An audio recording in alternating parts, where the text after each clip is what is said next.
Assalomu alaykum aziz kuzatuvchilar. Bugungi video darsimizda sizlar bilan yelka chigali anatomiyasini o'rganamiz. Demak, yelka chigali plexus brachialis deb nomlanadi. Yelka chigalini hosil qilishda pastdagi 4 ta bo'yin segmentdan chiquvchi nervlarning oldingi tarmoqlari hamda birinchi ko'krak nervining oldingi tarmog'i qatnashadi. U nerv joylashishiga ko'ra oldingi hamda o'rta narvonsimon mushaklarining orasida joylashadi. Ya'ni musculus scaleni anterior hamda medianing orasida joylashadi. Umru suyagiga nisbatan esa umru suyagining ustki qismlari, ya'ni pars supraclavicularis hamda ostki qismlari pars infraclavicularis qismlaridan tashkil topgan hisoblanadi. Xo'p, endi yelka chigalini tuzilishini birgalikda sizlar bilan chizib o'rganamiz. Demak, yelka chigalini hosil qilishda C5, C6, C7 hamda C8 segmentlarini oldingi tarmoqlari ishtirok etar ekan hamda toraks 1. Esinglarda bo'lsa, yuqoriga 4 ta bo'yin segmentining oldingi tarmog'idan bo'yin chigali hosil bo'lar edi. Endi bu chigal hosil bo'lishda bir qancha bosqichlar bor. Dastlabki bosqichda C5 hamda C6 ning oldingi tarmoqlari qo'shilib yuqoriga tanani hosil qiladi. C7 o'zi alohida, C8 hamda toraks 1 qo'shilib pastki tanani hosil qilishda ishtirok etadi.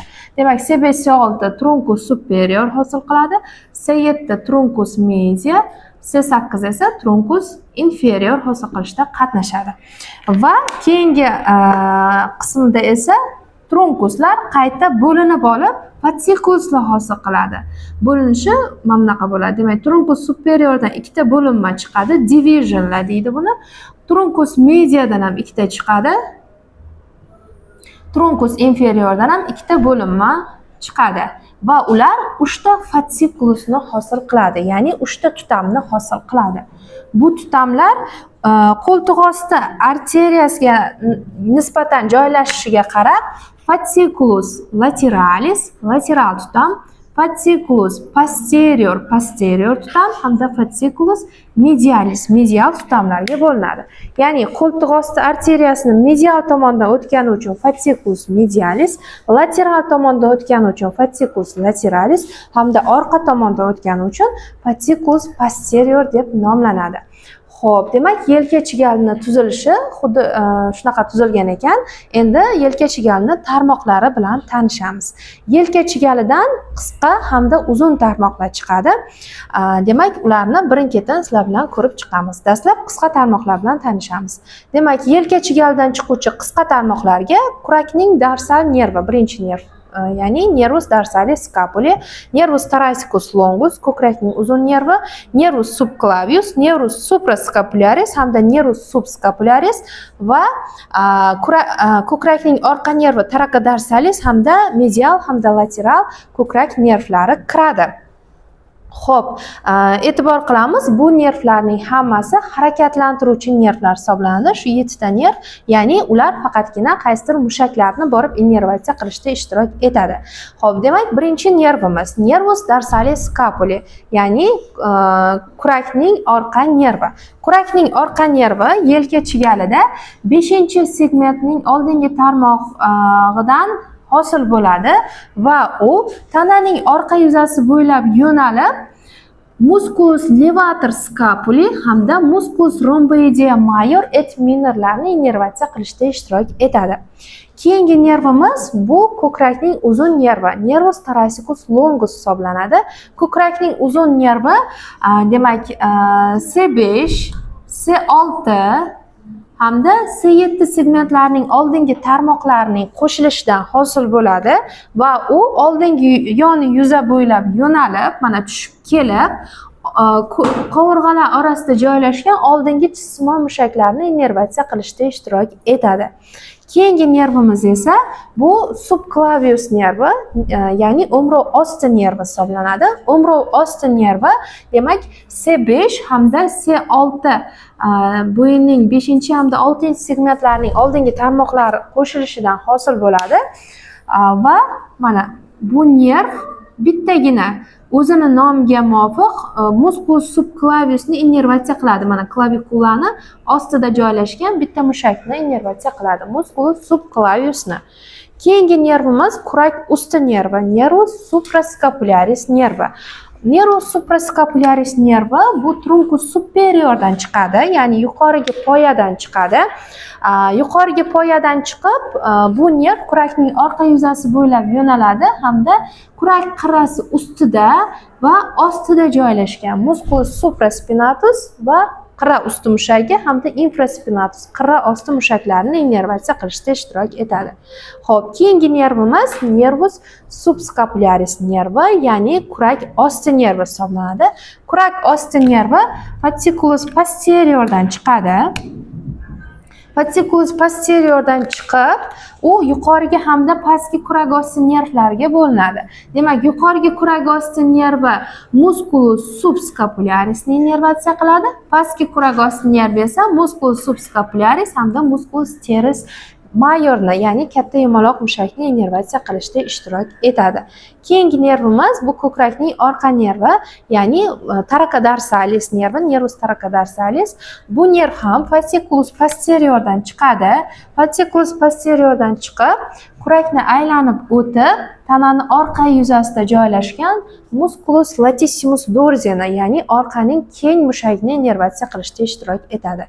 Keyingi nervimiz esa lateral hamda medial ko'krak nervlari. Nervus pectoralis medialis et lateralis hisoblanadi.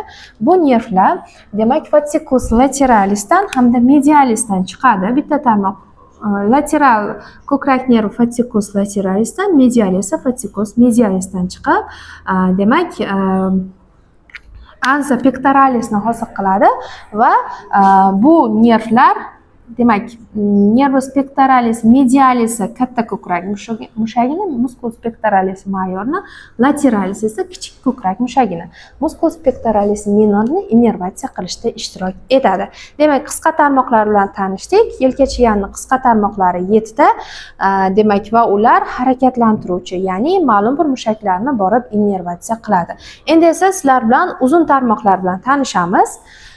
Xo'p, endi uzun tarmoqlar fascikuluslardan chiqadi va ularni chizib olamiz. Xo'p, dastlab fasciculus lateralisdan ikkita tarmoq chiqadi. Bularning birinchisi nervus musculocutaneus nervi, ya'ni mushak teri nervi. Xo'p, ikkinchisi qoladi. Fasciculus posteriordan ham ikkita tarmoq chiqadi.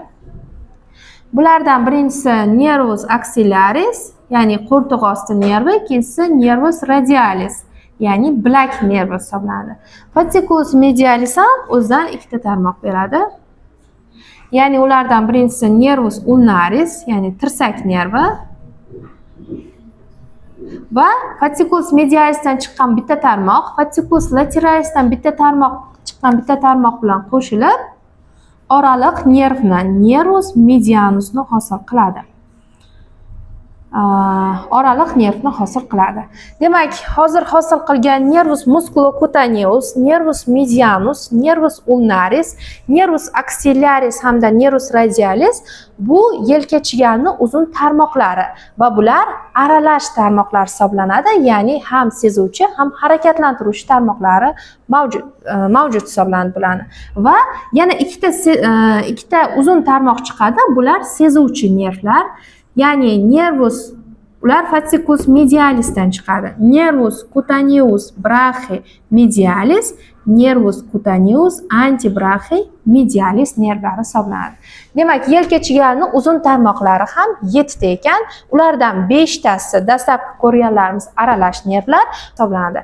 Demak, xuddi shu nervlarni shunaqa tartibda fasciculus medialisdan boshlab yuqoriga tomon o'rganamiz. Xo'p, endi uzun tarmoqlarni boshladik. Yelka chiganning uzun tarmoqlari dastlab medial dastadan chiquvchi tarmoqlar. Bular, demak, nervus cutaneus brachii medialis hamda antebrachii medialislar hisoblanadi. Bular sezuvchi tarmoqlar dedik. Bular yelkaning hamda bilakning medial sohasi terisini innervatsiya qiladi. Dastlab medial va lateral tushunchalarni qo'lga nisbatan joylashtirib olsak. Demak, qo'limizni shunaqa holatda qo'yganimizda mana bu tomon medial tomon, ya'ni tanaga yaqin tomon, bu esa lateral tomon hisoblanadi. Ya'ni jimjiloq tomon medial, bosh barmoq tomon lateral. kaft yuzasi, bilakning oldingi yuzasi bular. Oldingi yuza, tirsak tomon esa orqa yuzasi hisoblanadi. Demak, yelkaning medial nervi tirsak bo'g'imigacha yelkaning medial yuzasi terisini. Demak, mana shu medial yuza terisini tirsak bo'g'imigacha innervatsiya qiladi. Bilakning medial nervi esa bilak sohasidan to bilak bo'g'imigacha medial yuzasi terisini innervatsiya qilishda ishtirok etadi. Xo'p, endi rasmdan ko'rsataman. Mana 5 raqami bilan yelkaning medial teri nervi ko'rsatilgan. Bu tananing oldingi yuzasida, tananing orqa yuzasida esa mana bu sariq rangdagi sohalarni innervatsiya qilishda ishtirok etadi. Bilakning medial teri nervi esa mana bu ko'k rangdagi, bilakning oldingi yuzasida medial sohani, orqa yuzasidan esa qizil rangdagi medial sohani innervatsiya qilishda ishtirok etar ekan. Keyingi nervimiz bu tirsak nervi, nervus ulnaris. Xo'p, tirsak nervi medial dastadan chiqib, yelka sohasidan pastga yo'naladi va yelka sohasida hech qanaqa tarmoqlar bermaydi. Yelkaning medial do'ngligi epicondylus medialisning orqa tomonida tirsak nervini sulcusi mavjud. Sulcus nervus ulnaris degan. O'sha sulcusda yotadi va pastga bilak sohasiga yo'naladi hamda uning tarmoqlari chiqishni boshlaydi. Birinchi tarmog'ini tirsak bo'g'imiga beradi, bo'g'imni innervatsiya qiladi va bilak sohasida ikkita mushakni innervatsiya qiluvchi ramus muscularislarni beradi.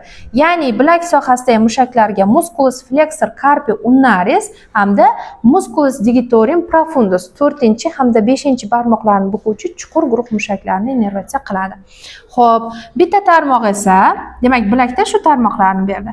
Bitta tarmoq esa panja sohasiga yetib keladi. Ramus dorsalis tarmog'i, bitta tarmog'i bu qo'lning kaft sohasiga yetib keladi va kaft sohasida nervus digitalis dorsalis bo'lib, kaftning orqa yuzasidagi 5, 4 hamda 3 barmoqni yarmini innervatsiya qilishda ishtirok etadi.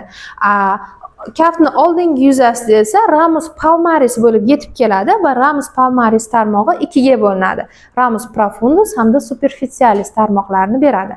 Superficialis tarmog'i musculus palmaris brevisni hamda demak jimjiloq tomonidan 5 hamda 4 barmoqni yarmini, jimjiloqqa qaragan yarmini terisini innervatsiya qilishda ishtirok etadi. Profundus tarmoqlari esa, demak, ramus palmarisni profundus chuqur guruh tarmog'i bu jimjiloqni bukuvchi, yaqinlashtiruvchi, uzoqlashtiruvchi, bosh barmoqni bukuvchi, yaqinlashtiruvchi hamda 5, 4 lumbricanslarni, ya'ni chuvalchangsimon mushaklarni innervatsiya qilishda ishtirok etadi. Xo'p, bu yerda esa, demak, mana bu ko'k rang bilan nervus ulnarisni panjadagi innervatsiyasi ko'rsatilgan, qo'l panjasidagi. Xo'p, dorsal tomondan, ya'ni orqa yuzadan 2,5 ta barmoqni, jimjiloqni, nomsiz barmoqni hamda o'rta barmoqni yarmini. Palmar tomonda esa 1,5 ta barmoqni, jimjiloqni hamda nomsiz barmoqni yarmini innervatsiya qilishda ishtirok etar ekan.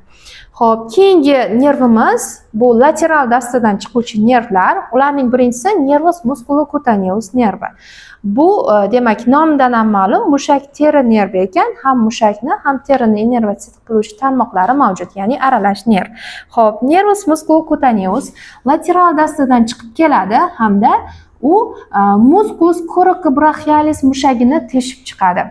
Teshib chiqib, o'zini mushaklarga tarmoqlarni berishni boshlaydi. Yelka sohasida u yelkaning oldingi yuzasida joylashgan mushaklarni, ya'ni musculus coracobrachialis, musculus brachialis hamda musculus biceps brachini innervatsiya qiladi. Shu 3 ta mushakni innervatsiya qiladi. Bu mushaklar qo'lni tirsak bo'g'imida buqish vazifasini bajaradi. Va uning sezuvchi tarmoqlari esa birinchi tarmog'ini, demak, tirsak bo'g'im xaltasiga beradi hamda sezuvchi tarmoq bo'lib nervus cutaneus antebrachial lateralis davom etadi. Nervus cutaneus antebrachial lateralis bilak sohasini lateral terisini to bosh barmoqni do'ngligigacha innervatsiya qiladi. Demak, bu sezuvchi hamda harakatlantiruvchi tarmoqlari. Xo'p, keyingi nervimiz bu oraliq nerv. Oraliq nerv biz ko'rdik, fasciculus lateralisdan bitta tarmoq hamda medialisdan bitta tarmoq qo'shilishdan hosil bo'ladi. Nervus medianus. Nervus medianus mana bu yerda ham ko'rilgan, mana bitta tarmoq qo'shilishdan hosil bo'lgan. Xuddi ulnaris singari yelka sohasida hech qanaqa tarmoq bermasdan bilak sohasiga tushadi. Bilak sohasida esa medialdan lateralga tomon harakatlanadi.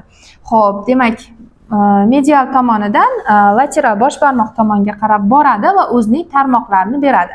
Bilakda biz ulnarisda aytib o'tgandik, bilak sohasida ikkita mushakni innervatsiya qiladi degandik. Ulnaris, musculus flexor carpi ulnaris bilan musculus digitorum profundus 4 hamda 5-ni. Shundan tashqari nervus medianus bilakdagi barcha bukuvchi mushaklarni innervatsiya qilar ekan. Demak, shu ikkita mushakdan tashqari barcha bukuvchini bilakda pronator teres, flexor carpi radialis, palmalis longus, flexor digitorum superficialis, flexus pollicis longus, pronator quadratus, digitorum profundusning radial yarmini, ya'ni bosh barmoq tarafdagi bukuvchilarni innervatsiya qilar ekan. Kaftda esa demak nervus medianus mana kaftda bosh barmoq tomonga qarab yo'naladi va u tenor sohasidagi mushaklarni, ya'ni bosh barmoqni bukuvchi, uni boshqa barmoqlarga qarama-qarshi qo'yuvchi birinchi, ikkinchi lumbrikanslarni, ya'ni chuvalchangsimon mushaklarni innervatsiya qilishda ishtirok etadi. Va uning harakatlantiruvchi tarmog'i shulardan iborat edi. Sezuvchi tarmog'i esa demak kaft sohasida birinchi, ikkinchi, uchinchi barmoqni yarmini, birinchi, ikkinchi, uchinchi hamda to'rtinchi barmoqni yarmini va ikkinchi hamda uchinchi barmoqlarni distal falangalarni terisini innervatsiya qilishda ishtirok etadi. Mana bu rasmda ham ko'rib turibmiz. Demak, 1, 2, 3 hamda 4 ni yarmini va 2 bilan 3 ni distal falangalarni innervatsiya qilishda ishtirok etar ekan. Keyingi nervimiz bu orqa dastadan, ya'ni fasciculus posteriordan hosil bo'ladigan nervlar. Ular nervus axillaris hamda radialisni kiritgandik ularga. Demak, birinchi nervimiz nervus axillaris, ya'ni qo'ltiq osti nervi. Nervus axillaris qo'ltiq osti nervi. Demak, orqa dastadan chiqqandan so'ng 4 tomonli teshikdan tashqariga chiqib, o'zini oldida joylashgan mushaklarga o'z tarmoqlarini beradi. Ya'ni u ramus musculus deltoideusni, ya'ni deltasimon mushakni hamda musculus teres minorni, ya'ni kichik yumaloq mushakni innervatsiya qiladi. Musculus deltoideus mushagi biz bilamizki, qo'lni tanadan uzoqlashtirish vazifasini bajarardi. Demak, bu nerv zararlansa, qo'lni ko'tarish, ya'ni tanadan uzoqlashtirib ko'tarish harakati buziladi. Ya'ni shunaqa qila olmaydi. Demak, uning harakatlantiruvchi tarmoqlari deltoideus teres minorni, sezuvchi tarmoqlari esa yelka bo'g'imini hamda nervus cutaneus brachial lateralis superior bo'lib, yelka suyagini lateral yuzasi yuqoriga terisini, ya'ni shu deltasimon mushak joylashgan soha terisini innervatsiya qilishda ishtirok etadi. Xo'p, keyingi nervimiz va oxirgisi bilak nervi, nervus radialis hisoblanadi. Nervus radialis ham aralash uzun nerv. Nervus radialis nervi demak, orqa yuzadan yelka suyagini aylanib o'tib, orqa yuzasidan, demak, bosh barmoq tomonga qarab yo'naladi va u o'zining yelkada tarmoqlarni berishni boshlaydi. Yelka sohasidan tarmoqlar beradi. Ya'ni yelkada yelkaning orqa yuzasida joylashgan mushaklarga tarmoq beradi. Ya'ni musculus triceps brachii va anconeuslarni innervatsiya qiladi. Musculus triceps brachii bu uch boshli mushak, anconeus esa tirsak mushagi hisoblanadi. Ular biz bilamizki, qo'lni tirsak bo'g'imda yozish vazifasini bajaradi. Va yelkaning orqa yuzasi terisini innervatsiya qilishda ishtirok etadi. Ya'ni nervus cutaneus brachial posterior orqa yuzasi terisini innervatsiya qilishda ishtirok etadi va yelka bo'g'im xaltasini innervatsiya qiladi. Tirsak sohasida esa o'zining ramus superficialis hamda profundus tarmoqlarini berib, sezuvchi va harakatlantiruvchi tarmoqlar berishni boshlaydi. Demak, nervus radialis bilak sohasiga yetganda, bilak sohasining orqa yuzasida joylashgan barcha yozuvchi mushaklarni, barcha extensor mushaklarni innervatsiya qiladi va kaftda ham barcha yozuvchi mushaklarni innervatsiya qilishda ishtirok etadi. Va ramus superficialis, ya'ni sensor sezuvchi tarmog'i qo'l kaftining orqa yuzasidagi birinchi, ikkinchi hamda uchinchi barmoqni yarmini innervatsiya qilishda ishtirok etar ekan. Xo'p, va bu bilak nervi zararlanishdagi belgi, ya'ni osilgan qo'l simptomi. Bunda extensor mushaklar ishlamaganligi sababli qo'lni demak bilak sohasidan yozish buziladi, ya'ni yoza olmaydi, chunki yozishni bizda nervus radialis bajarar edi. Xo'p, endi sizlar bilan kaftni innervatsiyasini yana bir takrorlab olsak, demak, kaftni oldingi yuzasdagi 3,5 ta barmoq terisini hamda kaft sohasi terisini nervus medianus innervatsiya qiladi. 1,5 ta jimjiloq tomondagi terini esa nervus ulnaris innervatsiya qiladi. Demak, ulnaris medianus. Va kaftni orqa yuzasidagi 2,5 ta barmoq terisini radialis innervatsiya qiladi. Hamda 2,5 ta barmoq hamda kaft terisini yana ulnaris innervatsiya qiladi. Shunaqada ulnaris medianus, radialis ulnaris, ru deb yodlab olsalaringiz eslaringizdan chiqmaydi. Xo'p, bugungi yelka chigali anatomiyasiga bag'ishlangan video darsimiz shulardan iborat edi. Qachonki anatomiyani yaxshi o'rgansangiz, klinikaga kirib borishingiz, klinik belgilarni tahlil qilishingiz yana ham oson bo'ladi va biz keyingi darslarimizda nafaqat anatomiya, balki nerv sistemasini klinikasiga doir video darsliklar ham qilib boramiz. Shuning uchun bizga obuna bo'lishni hamda kuzatib borishni unutmang.